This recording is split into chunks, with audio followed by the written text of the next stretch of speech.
Some of your ministers, from opposition party leaders, very angry at the comments by President Trump about Afghanistan, Al Khan's, for example, who served in Afghanistan. What is your response to the interview that the President gave talking about the British contribution in Afghanistan? Let me start by paying tribute to the 457 of our armed services who lost their lives in Afghanistan. I will never forget their courage, their bravery, and the sacrifice that they made for their country. There are many also who were injured, some with life-changing injuries. And so I consider President Trump's remarks to be insulting and frankly appalling.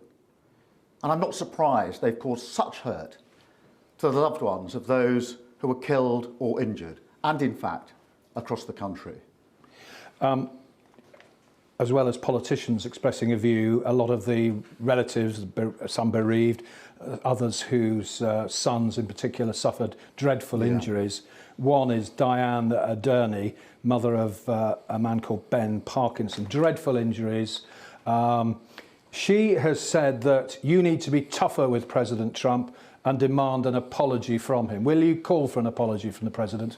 Well, I've made my position clear, and what I say to Diane is if I had misspoken in that way or said those words, I would certainly apologise, and I'd apologise to her.